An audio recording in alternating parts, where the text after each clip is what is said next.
Hey, I'm DJ, and today we're making a floating shelf for my wife. So my wife is one of my most difficult but incredible customers. She's very picky, but also knows exactly what she wants. So I was tasked with creating a shelf that's gonna go inside of our little master bathroom. We have the toilet's in a little room, it's narrow. So we're gonna put a little shelf in there so that we can put some stuff there and make it pretty. To start off, I take my rough cut lumber, at least on the edges, and I use my track saw to get a straight edge. And this is just so when I take it over to the jointer, it's gonna be a little bit easier and we'll pass it through faster and we'll get a cleaner edge. Now after I have one edge straight, after running it through the track saw, I bring it over to the table saw. And I'm just gonna get it narrow enough. So my jointer is the Grizzly 8-inch, and obviously anything over 8 inches is gonna have a little lip. So I just did a rough cut down to just under 8 inches so I could fit the whole face onto the jointer. Yes, this was S2S, but after running it through the jointer, I really got a flat edge, which was very important for gluing up these miters. I get a good 90-degree edge on there, and God, just look at that spiral bit spinning down.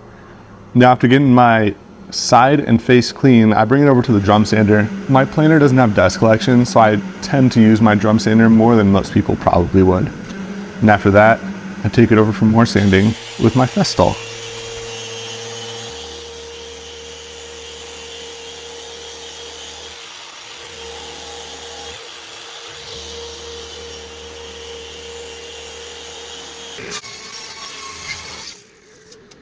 Now what you're seeing here is me moving my tripod because I suck at lining up shots, but I'm cutting down a couple pieces that are gonna go in the middle. So when I fold this thing up, it's gonna fold, and then I'll have some strips that run down the middle to not only help me keep my form, but increase our strength a little bit. So after I get all of those cut down, it's time to get this thing lined up and pray that my miter cuts on the table saw turned out right.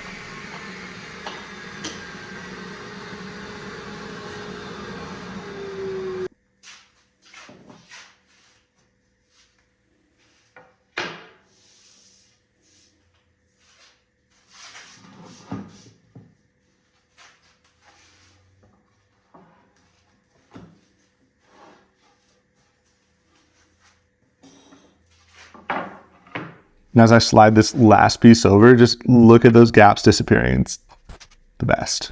And what I like to do here is just kind of rotate my faces and make sure I like the grain orientation, because really that's the most important thing.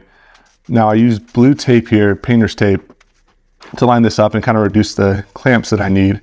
Use my little glue bot here. I run, and I'm just doing a bead of glue on these little supports on the inside because I don't care how it looks. I don't care about glue leaking out. The important thing is that it's solidly connected to the faces on the inside of this.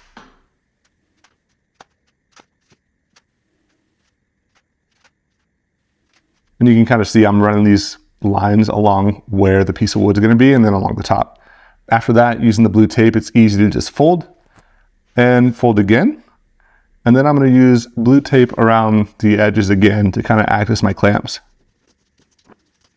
Then I didn't show it here because I stopped recording because I'm dumb, but my tape failed on me. And now I have all of these clamps to remove. This really became, God, I wish I was recording this. It was chaos. I spent about 10 minutes getting all these clamps on, making sure all of my edges were still perfectly 90. Everything was flush. But in the end, it ended up working out, even though I was super stressed pulling this tape off and seeing what this edge was going to look like.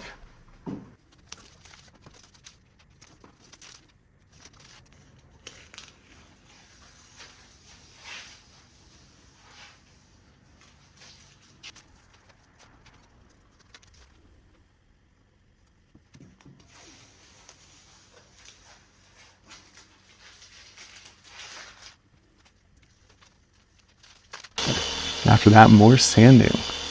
Isn't sanding just the best? At least it's a little bit better. I have pretty good dust collection, and I get a pretty good surface with this Festool sander.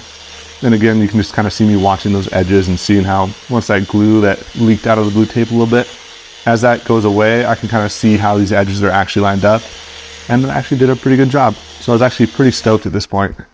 And after all that sanding, best thing is just putting down that sander and walking away, and definitely not tripping and pulling a $600 sander 4 feet to the ground.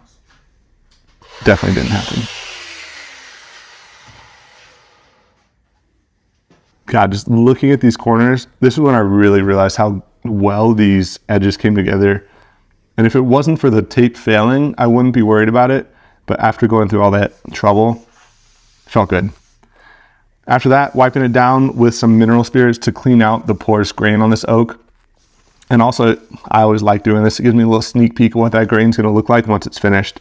And then here I grabbed my biggest, girthiest screwdriver and used that to burnish the edges.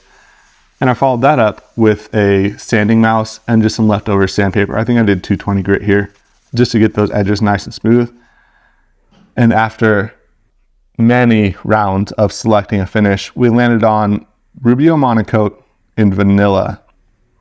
And I like my little solo shot cups here because we party in the shop to mix this stuff up, especially for smaller pours like this little guy here.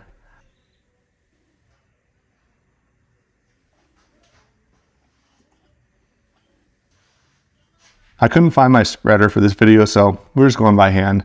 And it's always interesting to see how this stuff lays on. The vanilla and this Rubio that's got kind of the white pigment in it, it's not really as satisfying as the Rubio Pure when you lay it on and get that nice deep oil tone, but it's cool seeing this color sink into the open pores of the oak.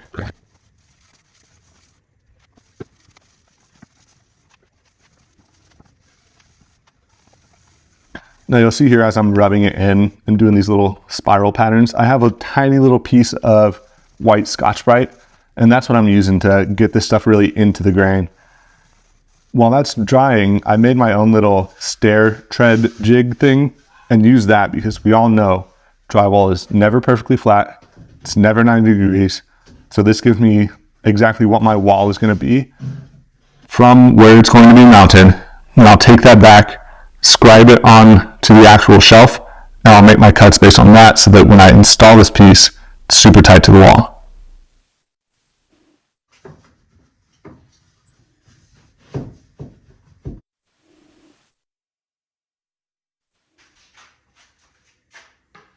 And here you'll see me scribing this. And one thing that I really tried to do was make sure that my front edge kind of angled inward, even over the line that I was scribing just a tiny little bit, so that it would fit better, but also at that front edge, it would still be tight with the walls.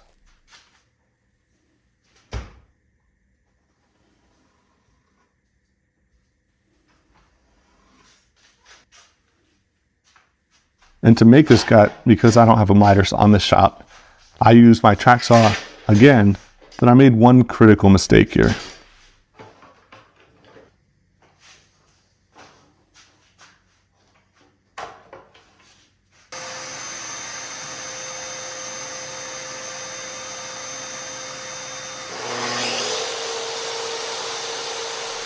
It was at this point I realized I screwed this up. So my track saw could not plunge all the way through the material.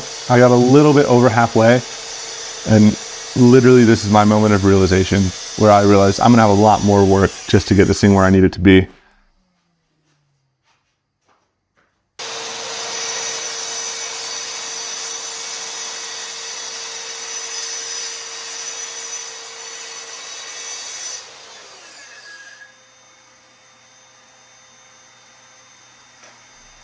I suck. Now at this point, I already come this far, so I went ahead and did the same thing on the other side. And then I broke out my little wiggly saw, my flush cut.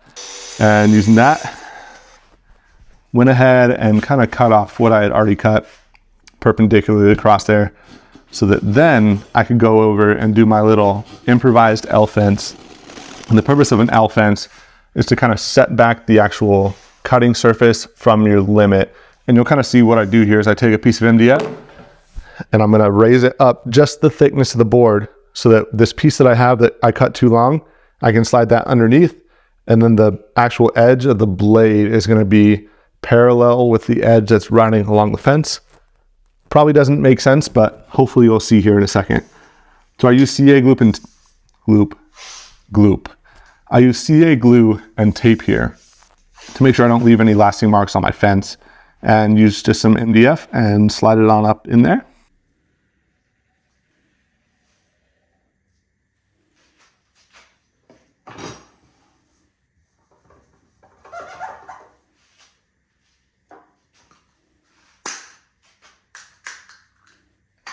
And then after that, you'll see the top part of this piece that I'm cutting here is what's actually cut to the width that I need. So by using this little L fence where the bottom part can actually slide deeper than the blade, it's gonna give me two surfaces that are coplanar is the word. But basically they're gonna fit into the wall just perfectly how I want them to.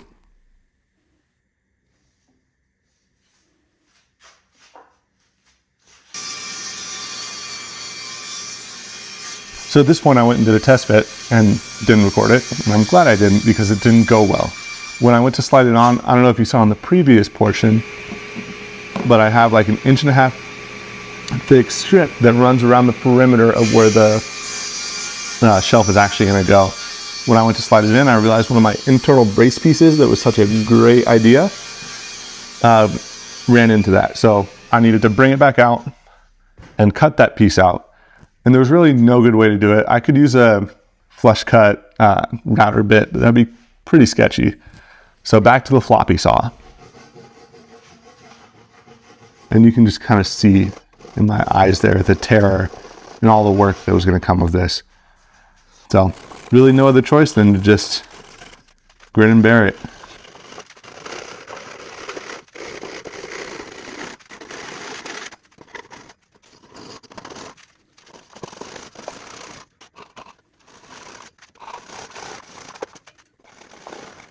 And then after finally cutting all the way through this piece, I can't tell you how relieving it was just to pop the little ingrained piece out. Watch this, watch this. Oh, smile. And after that, I went back, scribed it again, or scribed it for the first time, rather. So I used a little washer, ran a pencil along the back to make sure that we got the actual true angle of that drywall. Used my jigsaw, did a little bit of trimming up on the side. And you can see I have the painter's tape again running along all these edges. And that's so when I apply the caulk to the wall, there's not gonna be any caulk that ends up in the open grain of the oak. Because yes, we finished it, but there's still a little bit there's some ridges in there, so this is just much easier. And after sliding it in, super satisfying, super tight. And then I just hit it from the bottom with a couple pin nails right along that back strip that I had mounted to the wall. This thing ain't going anywhere.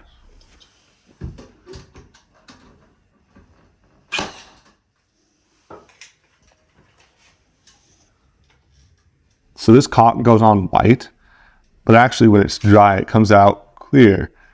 I was hoping to paint this caulk immediately afterwards, but I didn't realize I got caulk that lasts longer than 15 minutes. And I had to wait 7 to 14 days to actually paint on top of it. So we just went ahead and let it dry up.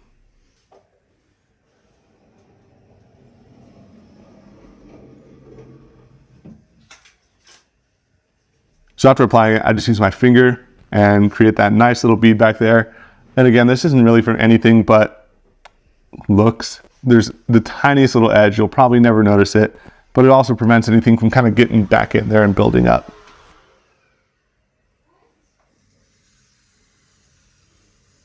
Another super satisfying moment is pulling this caulk off, not the caulk off, the tape off the caulk, revealing the caulk line.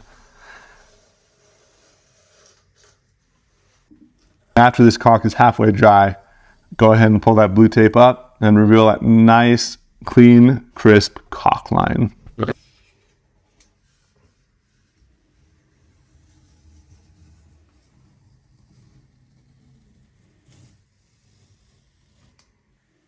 And again, you can see in this video that the caulk is white, it dries clear. And after pulling all this tape off, that reveal is so worth it. You can see that little accent wall that my wife painted behind. And once she added her decor, this thing was done.